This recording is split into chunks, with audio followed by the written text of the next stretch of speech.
Nirvishesha Shunyavadi Paschatya Deshata. Om Namo Bhagavate Vasudevaya.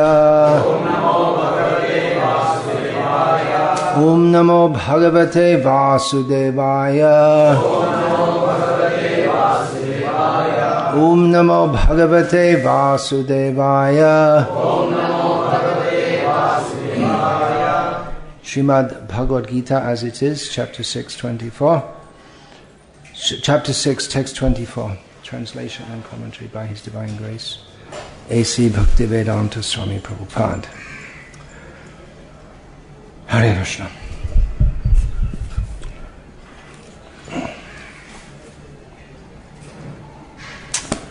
It's a good idea to open the book at the page.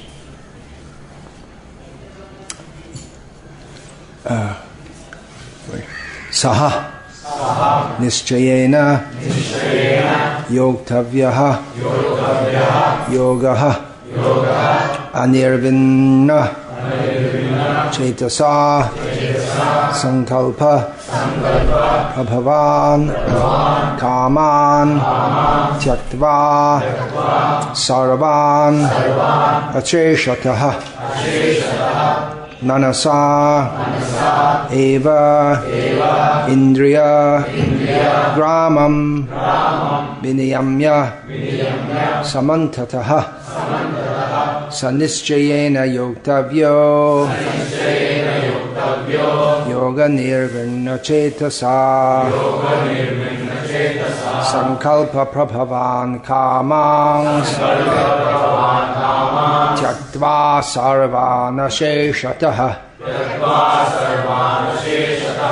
Manasaivendriya Gramam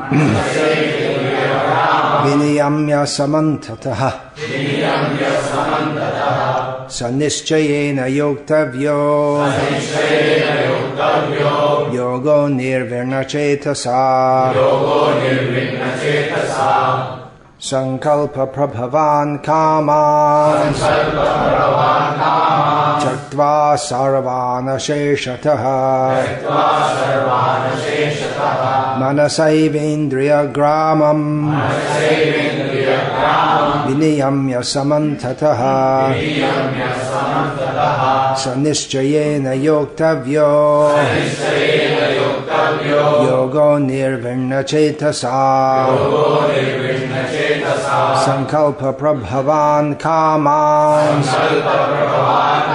Tyaktva Sarvana Sheshataha Manasaivendriya Gramam Viniyamya Samantataha. So, one should engage oneself in the practice of yoga with determination and faith and not be deviated from the path. One should abandon, without exception, all material desires born of mental speculation and thus control all the senses on all sides by the mind.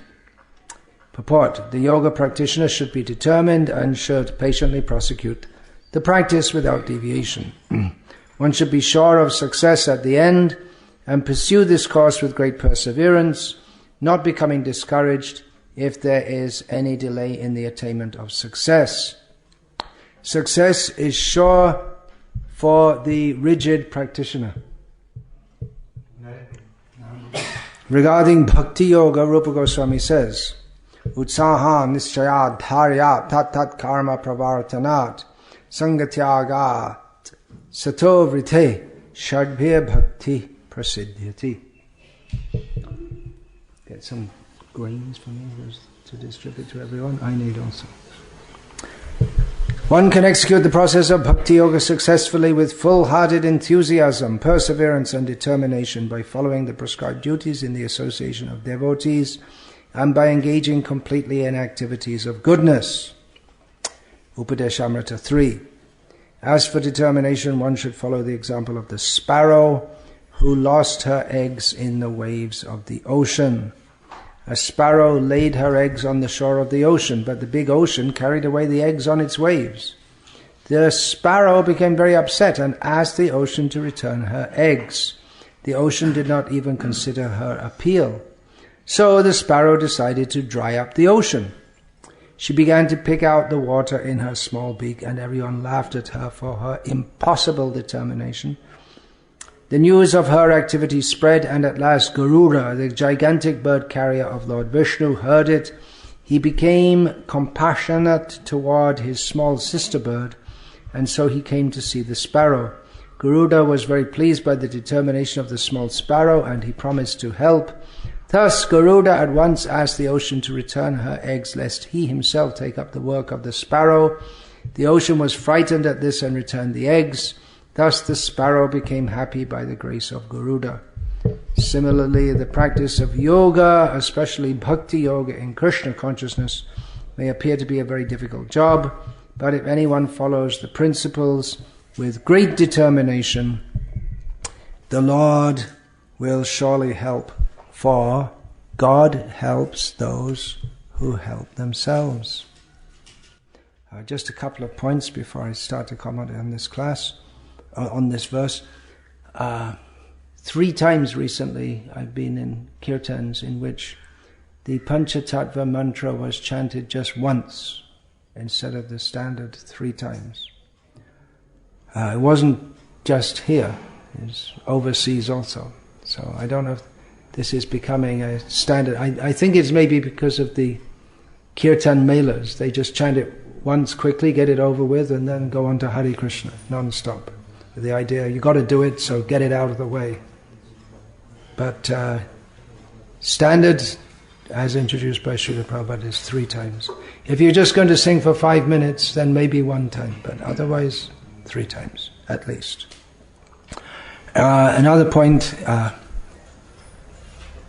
I request at least my disciples to listen to this class which I gave on pronunciation of Sanskrit and Bengali, with the idea we're going to sing the same things and say the same things day after day throughout our life. We might as well say it properly.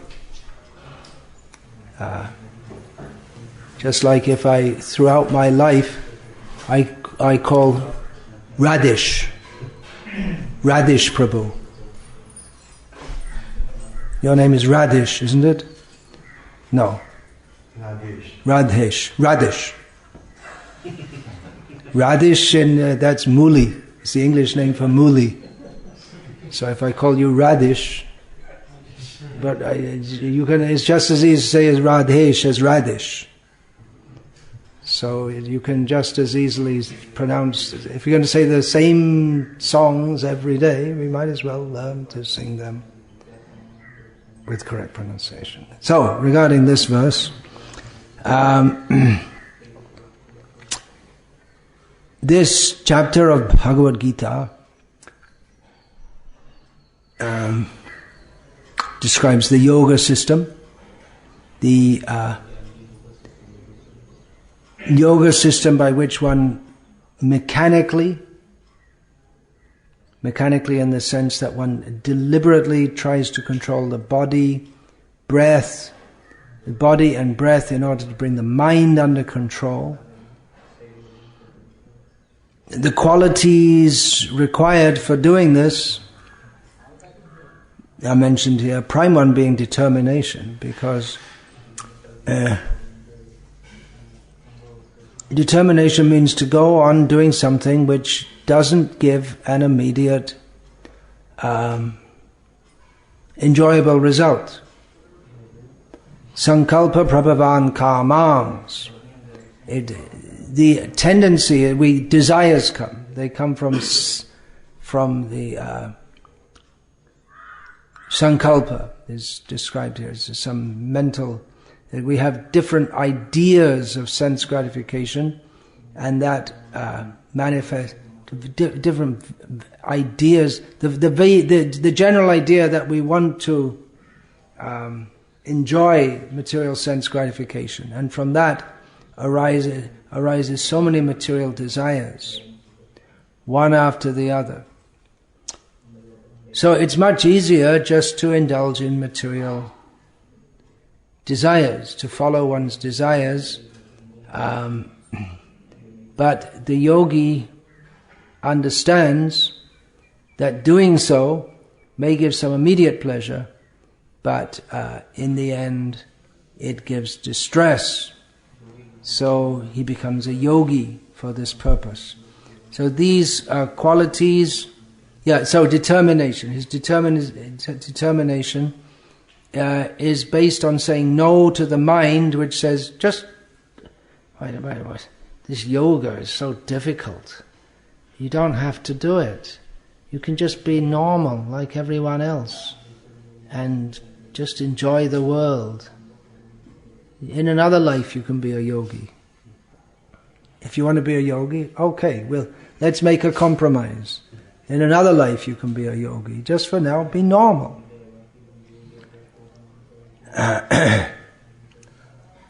So one has to have determination. And this principle is true in Bhakti Yoga also. And with determination, the other qualities necessary for success in devotional service Srila Prabhupada is quoted from Upadeshamrita, Utsahan Nisyadharyat Tat Tat Karma Pravartanat Sangatyaga Sato Vrite Shadbhya Bhaktiya Prasiddhyati. So these principles, they apply in most areas of activity, not even devotional. I say most, I'll get back to that later, but maybe not all these principles apply. But in most areas, especially if you're going to do something exceptional, or something that is that requires much effort, these principles, enthusiasm, determination, patience, following the prescribed method, giving up bad association, and sato vrite, following in the footsteps of the previous persons who have done this, or leading doing things in a clean way, straightforward way. So these apply to most principles. Therefore, we can understand that in devotional service, although these are all essential, but even prior to that, one must have a clear idea of what one wants to do. And that applies in mundane activities also. If you're not sure, not clear what you want to do, then you're not going to do it, because there's no it to do. You have to know what you're doing, what you're aiming at. So before all of these, there has to be a proper understanding of what we're doing. Siddhanta.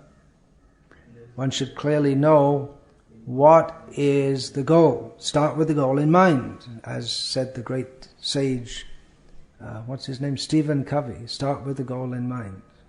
Oh dear, there we have. It's one of the habits of highly effective people. Anyway, as I often, a few times I discussed this with Sridhar Maharaj, my godbrother, who was a great fan of the 7 habits, and I wasn't. So he said that, it's just a template, you can run anything on it. And I said, yeah, but all these things are in our Shastras. Why not take it from the Shastras instead of taking it from Stephen Covey?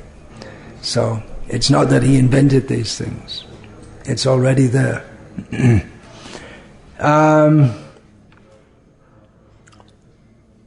These principles are required also, as I say, in every endeavor, in devotional service. We start with the goal in mind. The goal is Krishna Prema. One has to have a clear understanding of what that is. Krishna Prema, how does that come? That comes from the attitude of selfless service. So Rupa Goswami, in his definition of bhakti, he says that anyabhilashita shunyam jnana kamadhyana avritam anukulyana krishnanushilanam bhaktiruttama. He doesn't mention prema. The topmost bhakti, he doesn't mention prema at all, but he mentions the attitude that is required to develop prema and which is synonymous with prema, because prema, protestations of or declarations of prema without this selfless service attitude is meaningless. So one has to have a very clear understanding, and of course there has to be enthusiasm. Now enthusiasm is of various types. Generally one becomes enthusiastic about sense gratification, but if he doesn't get it very quickly, then the enthusiasm dies out. Enthusiasm and determination and patience, they all go together. Because if one's enthusiasm fizzles out like a firecracker, or you send it up, it makes a big noise and a big bright display, and then it's finished in a few seconds. So that enthusiasm is a childish enthusiasm. But real enthusiasm has to be sustained with determination, and determination, one factor of determination is patience also. One kind of determination is to just push things through by force. That won't work in bhakti, and it doesn't work in much in this world. Force will not stand is an English saying which Srila Prabhupada quoted. It may for some time. By force, one may be able to dominate some situation for some time. But it's because in this world, no one is a dominator by constitution. Therefore, someone for some time may be able to dominate, but then after some time they're defeated. As for instance, examples of great enthusiasm and determination in the history of the modern Western world were Napoleon Bonaparte and Adolf Hitler. They both had great enthusiasm to promote their national cause. They had great determination. Patience also requires some intelligence. That sometimes, in some situations, just attack and you can overcome the enemy. But in some situations, it may be better to wait. But they both made the same mistake of attacking Russia, and they were defeated more by the snow and the winter than by the troops of the Russians, who are no match for them. So there's an example of people with great determination, but determination can be a completely demoniac in a demoniac person.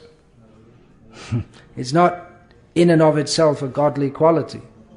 If one is determined to inflict pain on others or dominate others, that's required. If one's going to be a political leader or a leader of any kind, some determination is required. But the determination of a materialistic leader is to dominate.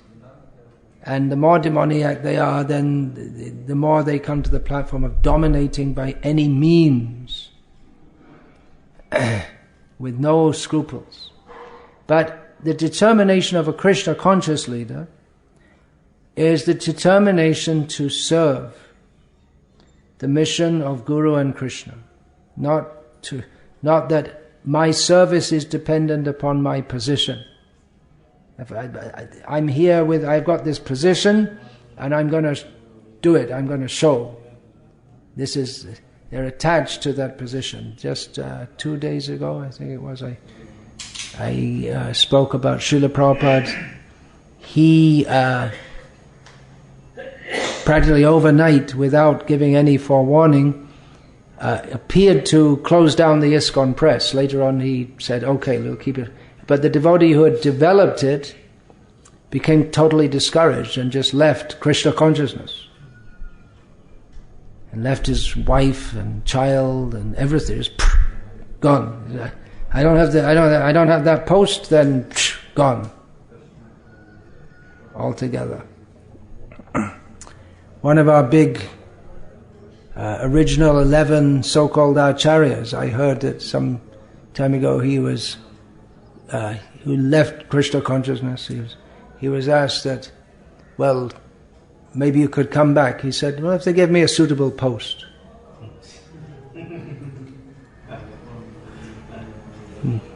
Which suggests he lost it even long time before. He was apparently very successful. He was enthusiastic, determined.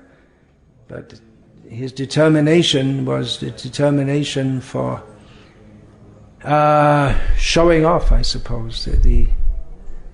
Showing what a great Acharya he was with his great achievements. But at heart, the service attitude wasn't there. So all these factors are required.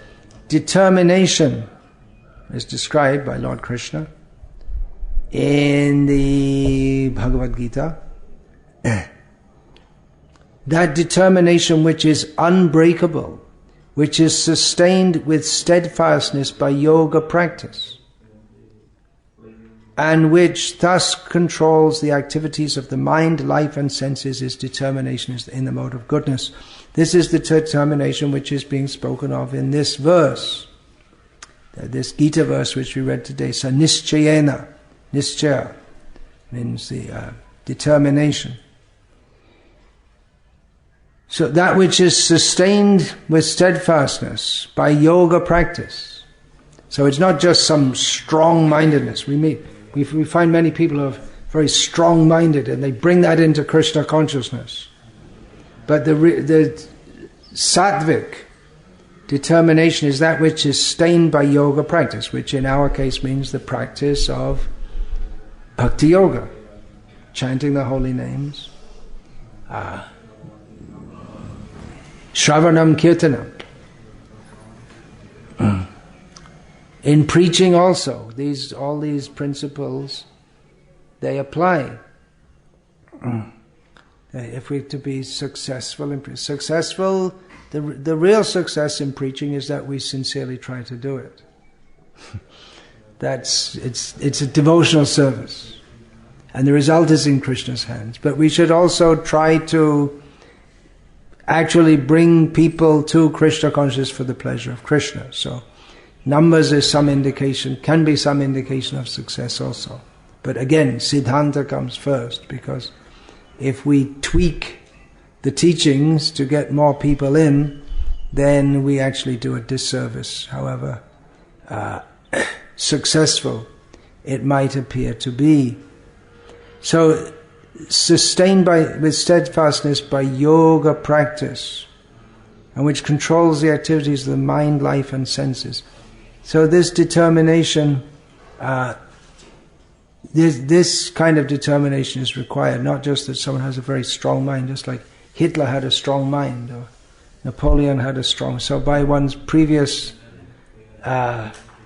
activities, one may in this life have a strong mind, and by the power of one's strong mind, when one comes to Krishna consciousness, one is able to take a prominent position and dominate. But that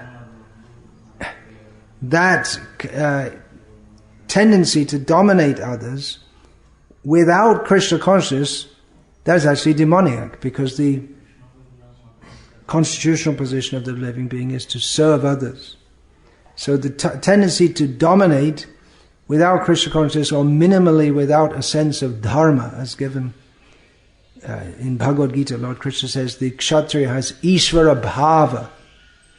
So that the kshatriya who's the Ishvara bhava, the mood of a controller. But here that means that's tempered by dharma. That means his attitude is to give protection to the citizens, to maintain and protect them, not to exploit them or dominate them. Dominate them, yes, but not for the sake of self-aggrandizement, but as a function of dharma. So this tendency to dominate others, it can be dovetailed very well in Krishna consciousness, if one actually does that in Krishna consciousness. It's Srila Prabhupada, he picked up men with good spirit and made them leaders in his movement. For instance, it's well known among the disciples of Srila Prabhupada that Tamal Krishna Maharaj had a very strong, dominating spirit. That was in his personality. But then Srila Prabhupada took that and engaged that in Krishna's service, and by that Tamal Krishna Maharaj did so much service for Srila Prabhupada. So there are many nice, humble, not much recognized devotees who are doing steady, quiet service, but we also need the ones who are going to take a lead and be strong. All types are needed. So to spread and to establish and spread a movement, leadership is required. So some dominating tendency has to be there because the leader means you have to tell people what to do and what not to do. But it has to be not in the spirit of showing one's prabhutva, one's domination. We address devotees as prabhu, and the word prabhutva means the spirit of dominating others. So one may be addressed as prabhu, but should always think of himself as a servant. Then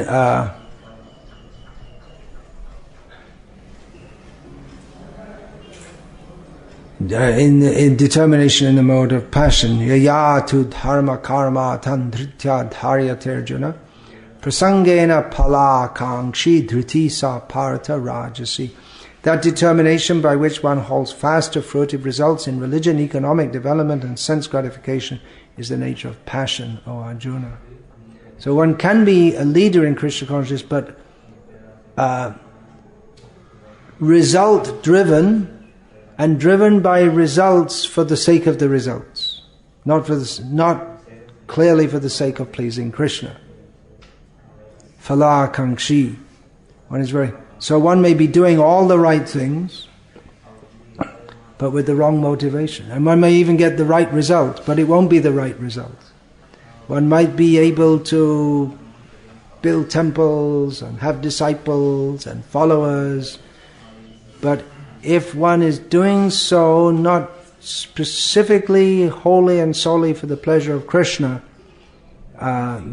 if one has any motivation for personal name, fame, showing oneself to be better than others, or even just because one has the tendency to do something, but one feels satisfied. Just see you just have to do something. It's your nature, your very active nature, rajasic nature, but not clearly for the pleasure of Krishna, Guru and Krishna, Srila Prabhupada and Krishna. Then, even though the result might seem to be very good, but it won't be very good, because by spiritual osmosis, sangat sanjayate kamaha, then everyone we come in contact, all the buildings we develop, the people we preach to, and I made him a devotee, they'll all be infected by the same polluted consciousness. So it may look like everything's going on just right. See, they've got so many people, and they're chanting Hare Krishna, and success. But if the principle of pure devotional service is not transmitted, then it's not really a success. And even if it appears to be transmitted, they'll quote the Anyabhilashitasya, and they'll quote all this, but their concept of devotional service is in terms of I did this, I did that, by your mercy we started this program's going on well, this, that, just showing. But the real spirit to benefit others is not there. Then it's all polluted. Yaya swapnam bhayam shokam vishadam madameva cha navimunchati durmedha dhriti sa partha tamasi. That determination which cannot go beyond dreaming, fearfulness, lamentation, moroseness, and illusion, such unintelligent determination of son of Pritha is in the mode of darkness. Obviously, such a person can't be a leader. If they talk big things, but it's just talk, that's all. Their contribution to the actual spreading of Krishna consciousness is just zero, actually. Big talk, big ideas. Yeah, we can do this, we can do it. I mean, I know, I can particularly think of one devotee like that who talks big things. It sounds like good, but nothing actually comes of it. Just, it doesn't go beyond talking. We have to distribute thousands of books, and he doesn't distribute any books or do anything but he talks about it as if he's really into it. But actual work is zero. So one has to be practical also, actually engaged in activities. Srila Prabhupada says that Krishna consciousness, he always equated it with activity. Krishna consciousness is activity. It's not, we say consciousness, but from consciousness, it's not just, it doesn't stop at consciousness, just, okay, I'm thinking of Krishna. Get up, Prabhu, it's time to get up. No, I'm lying in here thinking of Krishna. So don't disturb me. But there has to be some practical activity. So in preaching also there has to be enthusiasm. Without enthusiasm, how can you do anything? We often joke that people are more enthusiastic about prasadam than anything else. And we find in any center of the Krishna consciousness movement all over the world, if we have a Sunday program, that the attendance for prasadam is always more than that for the lecture. One center I was at recently, they actually, after the arati, there is a lecture, midday, and they immediately start serving prasadam, and everyone, as if there's no, they don't even wait for the lecture to end. And most people just go and take prasadam. It's just, you come to the temple, you see the arati, you put some money in the box, and then that's the main thing. And then you go and take prasadam. And that's all. Not very inspiring. Another, in England this year, I was there for Janmashtami, and for the second time in England, I had a tour of England during Janmashtami, visiting. I was going to visit 5 places, but I just visited 4, because in one places I was giving lectures in different. In one place they said, well, we don't have a lecture on Janmashtami. We have dramas and competitions and kirtans and prasadam, and that's all. No lecture. So, preaching. Preaching means don't say anything that people won't like, so to be sure we won't say anything. No, don't speak any philosophy. Don't speak any philosophy. People might not like it. The main thing is, people should like it. They don't like our philosophy, then don't speak it. That's all. Just give them prasadam. That's what they like. So one has to have enthusiasm because they don't like it. People in the world, they don't like Krishna consciousness. It's a great miracle that we're distributing so many books. If we tell people that this is a book which tells you to give up meat eating, gambling, intoxication, illicit sex, all material attachments, and completely surrender to Krishna, give up your false egoism, it's a good line, book distributors? I don't think so. Even among our own devotees, if we tell them that family attachment is the cause of bondage in this material world, pungsastriya mituni bhavametam, shouldn't say that, they won't like it. So one has to have enthusiasm. Enthusiasm means that it's based, enthusiasm for materialists is based on the prospect we're going to get something for our sense gratification. Then they become enthusiastic. Even the children going to school, studying, they can maintain because they're told by everyone around them that if you do this, then eventually you'll get a good job, and then you'll be happy. So their enthusiasm to study, even though it's not relishable, and they get to relish it after some time. They make it because they're relishing the prospect that I'll have a big job, and I have lots of money, and I'll be a success. But in devotional service, the enthusiasm which is sustained enthusiasm, means by dedication to the principle of service to Guru and Krishna. That by doing this, Srila Prabhupada will be pleased. Yasya prasadat bhagavat prasadaha. Then Krishna will be pleased. That's the perfection of my life. So therefore Siddhanta, proper understanding, has to come first. One is enthusiastic on that platform. Devotees, they go out and distribute books day and night, hundreds of books, meeting in the 1970s in the Western countries, meeting inimical persons. Why should they do that?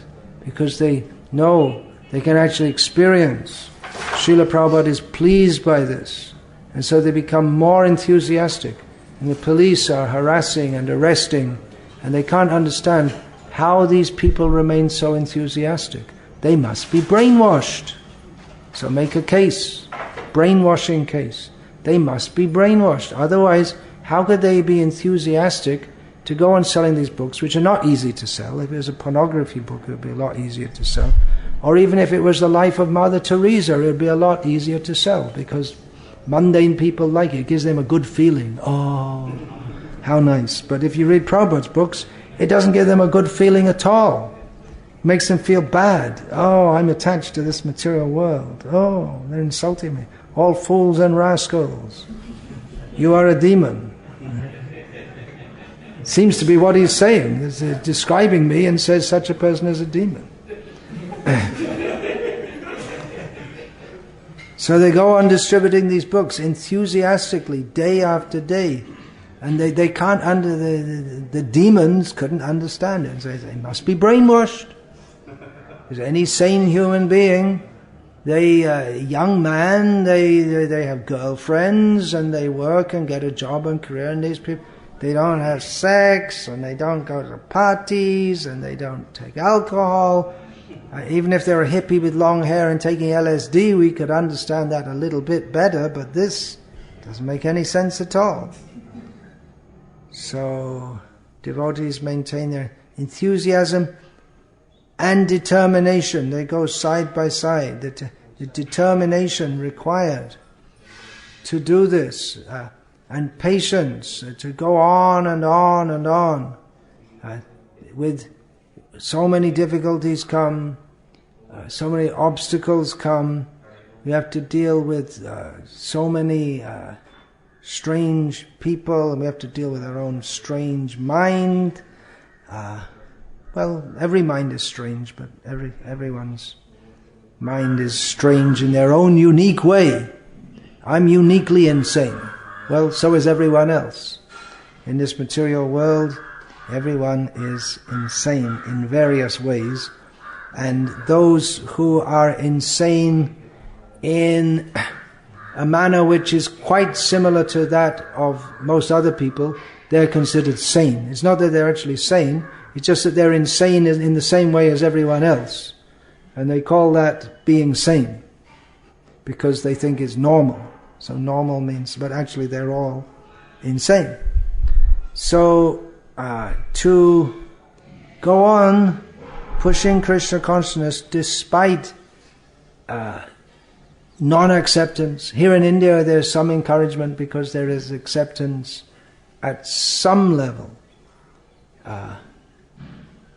But if you push a little harder, if you just, there's the standard piety of many, not all, but many Indian people. there's some standard piety.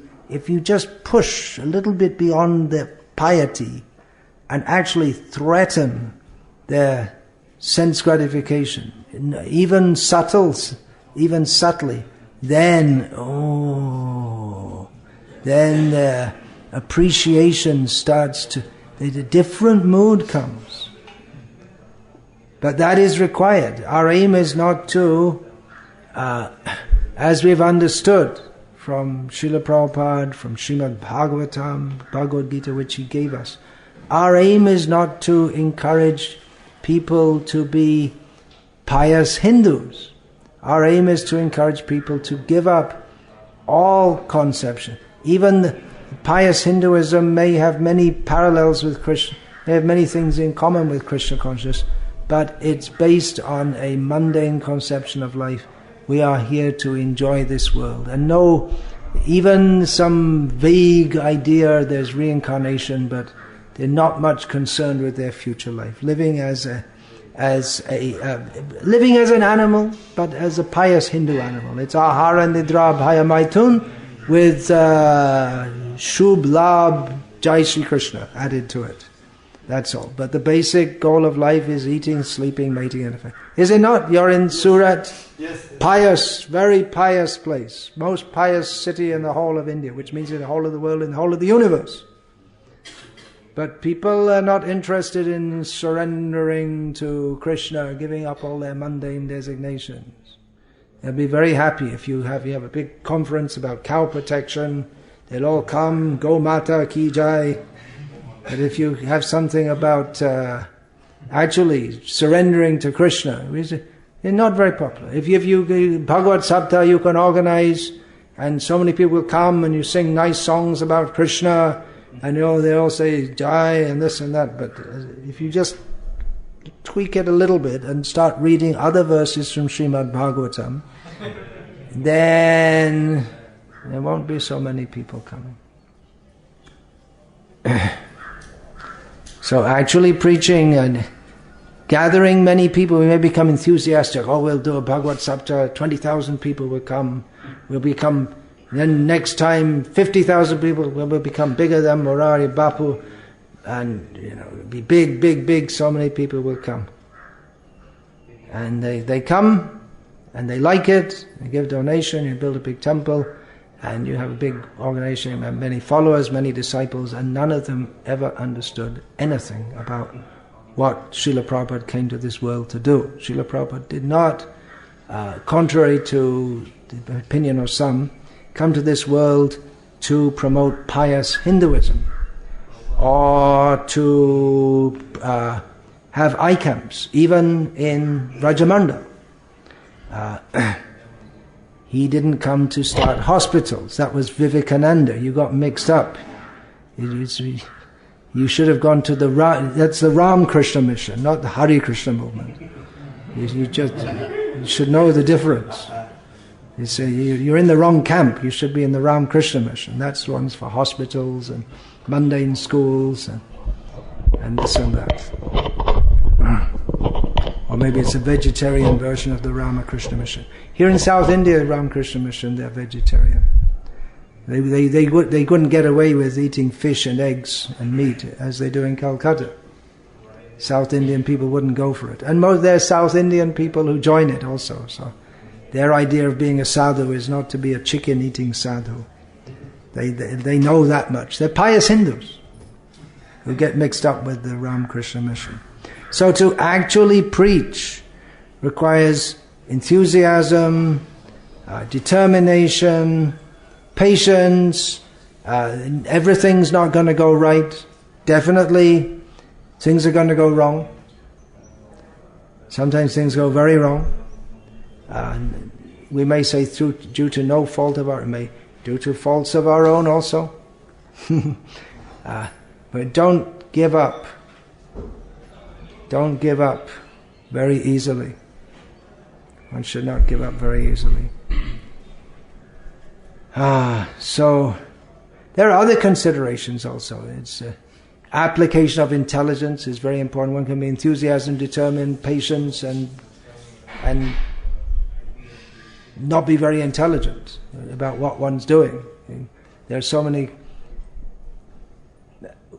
mundane, we could say, almost mundane considerations, just like selection of location. If we're going to have a temple, selection of location is very important. Srila Prabhupada, he was well aware of all these things, so he saw some place devotees were considering, said, no, won't work. In wrong location. He says it's on the corner, it's on a corner plot on a busy roads, and he gave the example of the Gauriya Mart in Madras, which actually is on a is not on a corner plot. Maybe it was previously. Maybe they changed the roads or whatever. It's on Gauriya Mart Road. But he said because always the buses are coming, and they stop, they turn, they change gears, and they pop their horn and this and that, and it's always a disturbance. So some intelligence, is one able, is this something practical? Of course, what Srila Prabhupada, he set out to do was something impractical. To establish Krishna consciousness, that was only possible by a very great measure of mercy, but that came due to Srila Prabhupada's enthusiasm, determination, patience, following the basic procedures. In preaching, the basic thing that Chaitanya Mahaprabhu introduced is Shravanam Kirtanam. Kirtan, chanting the holy names in public, and inducing people to hear at least some basic philosophy. Srila Prabhupada said that Chaitanya Mahaprabhu only discussed philosophy with a few people in preaching. We have the record of Sambhava Bhattacharya, Prakashananda Saraswati. Among his own disciples, he would discuss Bhagavatam and this and that. But among the ordinary people, he would also speak some basic philosophy. He sent Nityananda and Haridas, Shunu Shunu Nityananda Shunu Haridas Savat Ramaragya Karaha Prakash Pratek Hare Hare Gya Pratek Hare Hare Gya Kara E Bhikha Bhaja Krishna Balo Krishna Karo Krishna Shikha. So, having said all that, the last word in all of that was Shikha. You should learn. So Chaitanya Mahaprabhu, it's not that he didn't give any philosophy. He gave some basic philosophy. People should understand some basic philosophy. Bhaktivedanta Thakur also describes Chaitanya Mahaprabhu with his followers going out in the early morning, Mukunda Madhava Jadava Hari. They would chant the holy names and induce others to also. Boleno Bolore Bodana Bori. Michinida Boshe Galari Rati Diboshe Sharira Shaja. You spend your days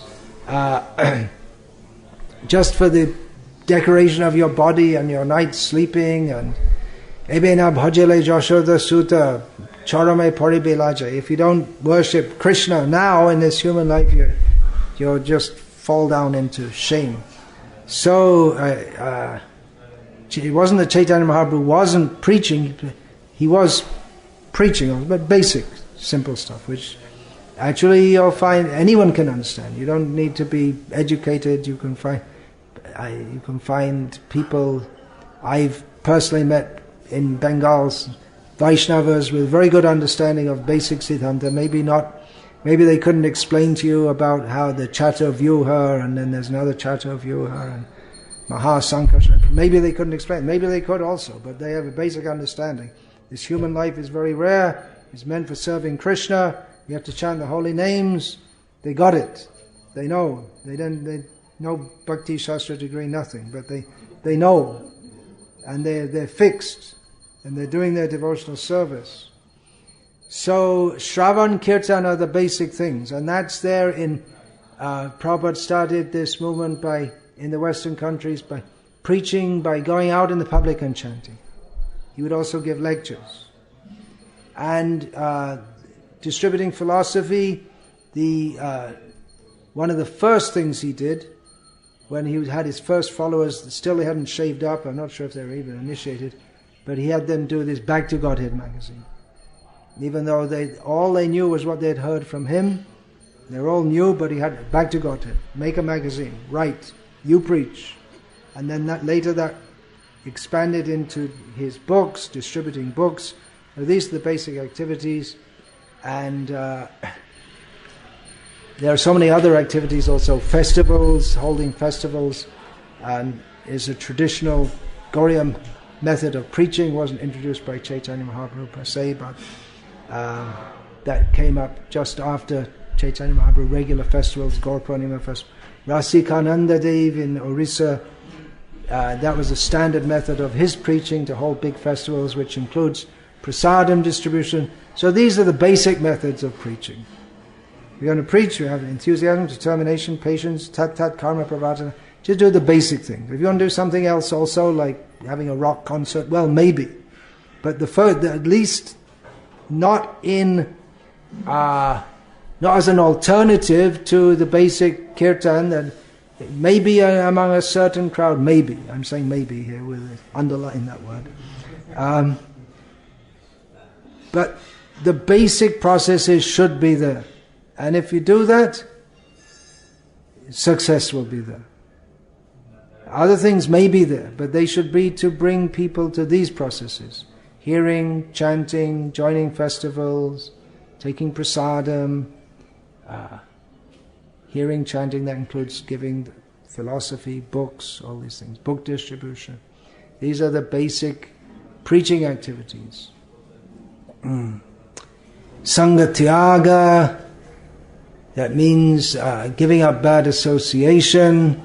In preaching we have to mix with so many non-devotees, but not exactly mix. We go among them, but don't mix. Don't become too close to them. We may have opportunities for preaching by mixing to some extent with some vegetarian society or Save Earth Now society, but we don't mix closely with them. We may go to a peace march in the Western countries. They used to have peace marches. I don't think they have them anymore. It used to be when Srila Prabhupada was present. I don't know, they don't have peace marches anymore. They gave up. Just a waste of time having a peace march. Still they have conferences. They have all the religious leaders come together and they light a candle and say Om and Shalom and Allahu Akbar and peace, and in the meantime no one gives a damn about their prayers for world peace. So anyway, there was some peace march when Prabhupada was preaching in America in the 1960s, a civil rights movement. So devotees would go and they would join and they would do kirtan. That's all. It doesn't mean we become part of the civil rights movement, so that blacks, you're not supposed to call them blacks, anyway, whatever they call them nowadays, blacks could sit in the bus in the same seats as whites. So dedicate your life so that blacks and whites can sit in the same seat. And women have the right to have abortion, and that's all part of the civil liberties movement. So devotees can go and do kirtan, but it's not, we don't become part of that. We don't join their campaign even for vegetarianism. So Sangha Tyaga, be careful. Preaching means we go among people, but be careful how closely we go.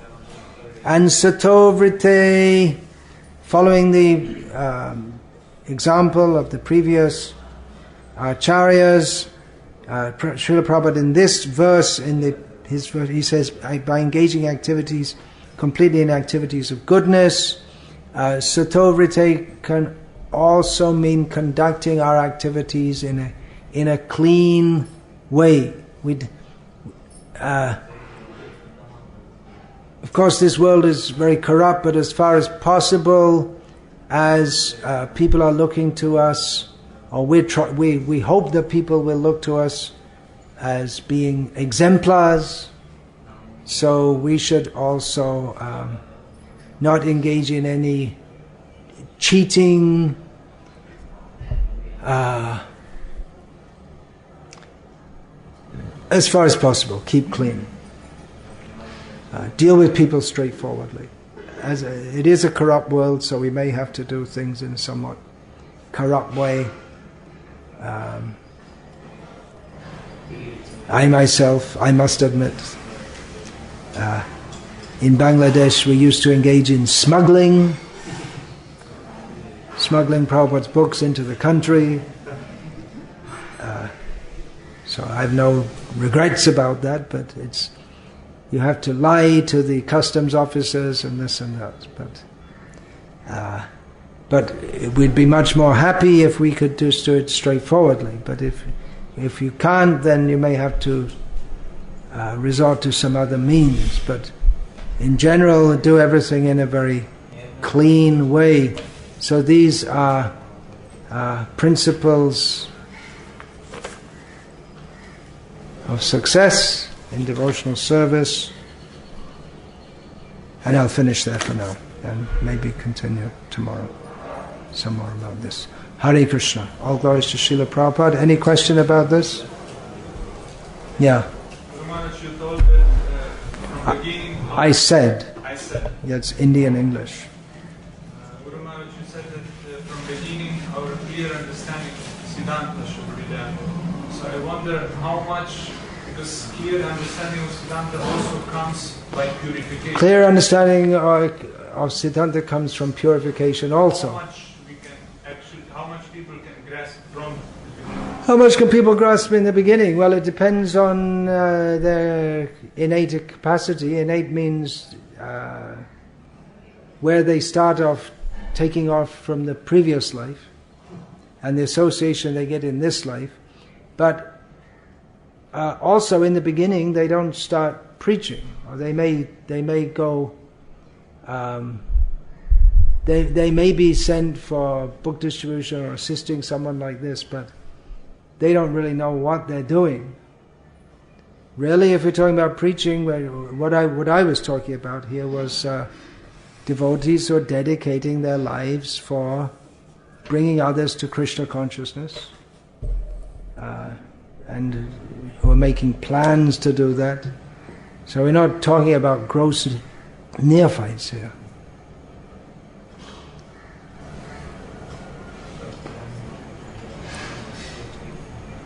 You have to learn something before you can attempt to convey that to others. And learning, as you mentioned, it's not just learning, it's becoming purified, absorbing that. Yeah, anything else? No. Hare Krishna. So please give this.